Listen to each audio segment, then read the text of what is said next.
Regional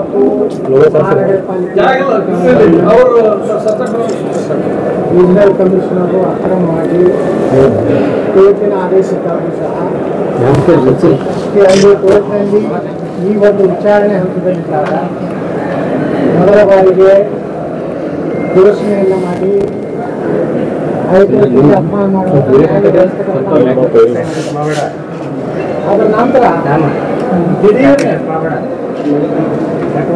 ಹೈಕೋರ್ಟ್ನಲ್ಲಿ ಆದೇಶ ಇದು ಏನು ಈ ಕೇಸ್ ಪೆಂಡಿಂಗ್ ಇದೆ ಅಂತ ಹೇಳಿ ಚುನಾವಣೆ ಪ್ರಕ್ರಿಯೆಯನ್ನೇ ನಿಲ್ಲಿಸಿ ವಾಪಸ್ ತಗೊಳ್ಳೋದು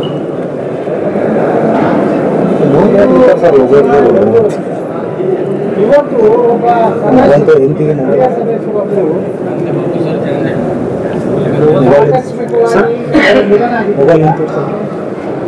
ಚುನಾವಣೆ ನಡೆಸಬಾರ್ದಂತೇಳಿ ನಮ್ಮೆಲ್ಲ ಜಾತಿ ಜನತಾ ಪಾರ್ಟಿಯ ವಿಜಯಪುರ ನಗರ ಬಿಜೆಪಿ ಭಾರತೀಯ ಜನತಾ ಪಾರ್ಟಿ ಜಿಲ್ಲಾಧ್ಯಕ್ಷರು DC ಅವರಿಗೆ ನಮ್ಮ ರೀಜನಲ್ ಕಮಿಷನರ್ ಅವರಿಗೆ ಎಲ್ಲ ರೀತಿಯಿಂದ ಅರ್ಜಿ ಕೊಟ್ಟು ಚುನಾವಣೆ ಮುಂದೂಡಬೇಕು ಅನುಕೂಲ ಆಗುವ ರೀತಿಯಲ್ಲಿ ರೀಜನಲ್ ಕಮಿಷನರ್ ನಮ್ಮ ಸದಸ್ಯರು ಎತ್ತಿದಂಥ ಅವರ ಕ್ರಿಯಾಲೋಪಗಳಿಗೆ ಯಾವುದೇ ಸಮರ್ಥವಾಗಿ ಉತ್ತರ ಕೊಡದೆ ಹೈಕೋರ್ಟ್ನಲ್ಲಿ ಯಾವುದೇ ಕೆಲಸ ಇರಲಿಲ್ಲ ಮತ್ತೊಮ್ಮೆ ಮಹಾನಗರ ಪಾಲಿಕೆಯ ಚುನಾವಣೆಯಲ್ಲಿ ಅಪಮಾನ ಮಾಡುವಂಥ ಕೆಲಸ ಮಾಡಿದ್ದಾರೆ. ನಾವು ಒಂದು ಪಕ್ಷದ ಏಕಪಕ್ಷೀಯವಾಗಿ RCOನ ನಡವಳಿಕೆಯನ್ನು ಖಂಡಿಸಿ ಈ ಚುನಾವಣೆಯ ಪ್ರಕ್ರಿಯೆಯಿಂದ ನಾವು ಬಹಿಷ್ಕಾರ ಮಾಡಿದ್ದೀವಿ. ಕಾರಣ ಇವತ್ತಿನ ಮಹಾನಗರ ಪಾಲಿಕೆ ಮಹಾಪೌರ ಮತ್ತು ಉಪಮಹಾಪೌರ ಚುನಾವಣೆ ಸಕ್ರಮವಾಗಿಲ್ಲ, ಕಾನೂನು ರೀತಿಯಾಗಿಲ್ಲ. ಕೋರ್ಟಿನ ಆದೇಶ ಈಗಾಗಲೇ ಮತ್ತೆ ಹೈಕೋರ್ಟ್ನಲ್ಲಿ ಮತ್ತೆ ಕಾರ್ಪೊರೇಷನ್ಗೆ ನೋಟಿಸ್ ಜಾರಿಯಾಗಿದೆ. ಇಷ್ಟೆಲ್ಲ ಪ್ರಕ್ರಿಯೆಗಳು ಸಹ ಅದನ್ನು ಯಾವುದನ್ನು ಎಲ್ಲವನ್ನು ಹೈಕೋರ್ಟಿನ ವಿಚಾರವನ್ನು ಗಾಳಿಗೆ ತೂರಿ ರೀಜನಲ್ ಕಮಿಷನರ್ ಅವರು ಕೇವಲ ಜಿಲ್ಲಾ ಉಸ್ತುವಾರಿಗಳ ಮಂತ್ರಿಗಳ ಒಂದು ನಿರ್ದೇಶನದಂತೆ ಕೈಗೊಂಡು ಕೆಲಸ ಮಾಡ್ತಾರೆ.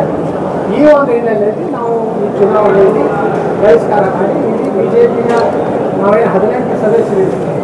ಬಹುಶಃ ನಮ್ಮ ಭಾರತೀಯ ಜನತಾ ಪಾರ್ಟಿ ನಮ್ಮ ಮಹಾನಗರ ಪಾಲಿಕೆ ಇತಿಹಾಸದಲ್ಲಿ ಇಷ್ಟು ಒಗ್ಗಟ್ಟಾಗಿ ಮೊದಲೆಲ್ಲ ಏನಾಗ್ತಿತ್ತು, ಬಿಜೆಪಿ 4-5 ಮಂದಿ ಆ ಕಡೆ ಇಟ್ಕೊಂಡು ಏನಾದ್ರು ಮಾಡಿ ಗೊಂದಲ ಸೃಷ್ಟಿ ಆಗ್ತಿತ್ತು. ಅದಕ್ಕೆ ಎಲ್ಲ ನಾವು ಸದಸ್ಯರು, ಲೋಕಸಭಾ ಸದಸ್ಯರು ಮತ್ತು ನಾನು ಒಗ್ಗಟ್ಟಾಗಿ ಈ ಒಂದು ಪ್ರಕ್ರಿಯೆಯಲ್ಲಿ ಭಾಗವಹಿಸಿ ಭಾರತೀಯ ಜನತಾ ಪಾರ್ಟಿ ವಿಜಯಪುರ ನಗರದಲ್ಲಿ ಒಂದು ರೀತಿ ಭದ್ರವಾಗಿ ಒಂದು ಬಂಡೆಗಾಲಿನಂತೆ ನಾವು ಮೊದಲ ಶಕ್ತಿ ಪ್ರದರ್ಶನವನ್ನು ಮಾಡಿದ್ದೀವಿ. ರಾಜಕೀಯವಾಗಿ ಚುನಾವಣೆ ವ್ಯವಸ್ಥೆಯಲ್ಲಿ ಅವರು ಮಾಡಿದಂಥ ಅನೇಕ ತಪ್ಪುಗಳಿಂದ ಅವರು ಗೆಲ್ಲಬಹುದು. ಆದರೆ ಇದನ್ನು ನಾವು ಕೋರ್ಟ್ನಲ್ಲಿ ಸಹ ಚಾಲೆಂಜ್ ಮಾಡಿದ್ದೀವಿ. ನಿಶ್ಚಿತವಾಗಿ ನ್ಯಾಯಾಲಯದಲ್ಲಿ ಅವರ ರೀಜನಲ್ ಕಮಿಷನರ್ ನಡವಳಿಕೆಯನ್ನು ನಾವು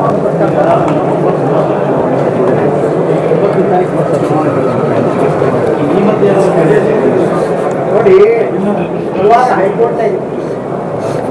ಹೈಕೋರ್ಟ್ನಾಗ ಒಂದು ನಡೆದಂಥ ಒಂದು ಪ್ರಕರಣ ಮೀಸಲಾತಿ ವಿಚಾರ ದಿಢೀರ್ನೆ ಅವರು ಚುನಾವಣೆ ಘೋಷಣೆ ಮಾಡಿದ್ರು.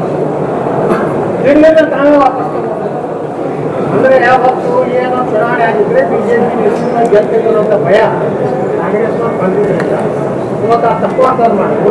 ಇವತ್ತು ನಮ್ಮ ಒಬ್ಬ ಹಿರಿಯ ಸದಸ್ಯ ನಿರ್ಣಯವಂಥದ್ದು ಅವ್ರು ಆರಾಮಿಲ್ಲ ಅನ್ನೋದು ಎಲ್ಲ ಅವರಿಗೆ ಗೊತ್ತು ಮಾಡಿಕೊಂಡು ಈ ಚುನಾವಣೆಯನ್ನು ಘೋಷಣೆ ಮಾಡಿದ್ರು.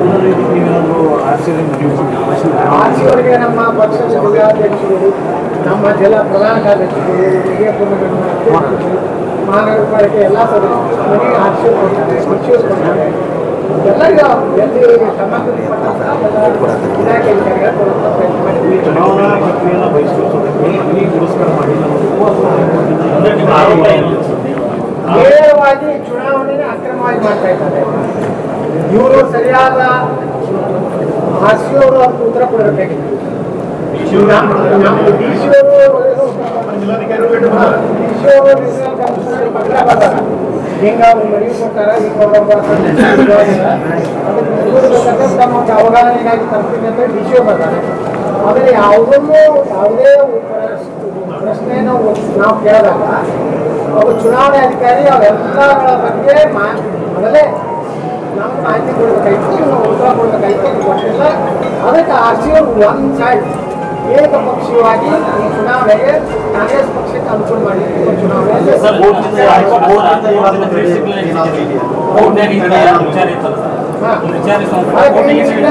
ಕೊಡುತ್ತಿದ್ದ ಮೊದಲು ಯಾಕೆ ಹೈಕೋರ್ಟ್ನಾಗ ಚುನಾವಣೆ ಘೋಷಣೆ ಮಾಡಿದ್ರು? ಇವತ್ತಿನ ಚುನಾವಣೆ ನೋಟಿಸ್ ಇವತ್ತು ನೋಟಿಸ್ ಜಾರಿಯಾಗಿದೆ. ಈ ಒಂದು ಚುನಾವಣೆ ಪ್ರಕ್ರಿಯೆ ಬಗ್ಗೆ ನೋಟಿಸ್ ಅನ್ನೇ ಇವತ್ತು ಹೈಕೋರ್ಟ್ ಮುಂಜಾನೆ ಕಲಬುರಗಿ ಪೀಠ ನೋಟಿಸ್ ಜಾರಿ ಮಾಡಿದೆ. ಇದು ಇವ್ರ ಕಡೆಯಿಂದ ಇದು ಹೋಗ್ಬೇಕಲ್ಲ, ಯಾಕೆ ನೀವು ಚುನಾವಣೆ ಮಾಡಿರೋದಂತ ಕಾರಣ ಕೊಡ್ಬೇಕಂತೇಳಿ ನೋಟಿಸ್ ಕೊಟ್ಟಿದ್ದಾರೆ. ಆದ್ರೆ ದಿಢೀರ್ಗೆ ಚುನಾವಣೆ ಮಾಡಿ ಒಂದು ರೀತಿ ಈ ಒಂದು ಚುನಾವಣೆ ಅಕ್ರಮ ಅಂತ ನಾವು सरकार जुड़े रहिएगा आपके अपने चैनल बीजापुर समय के साथ।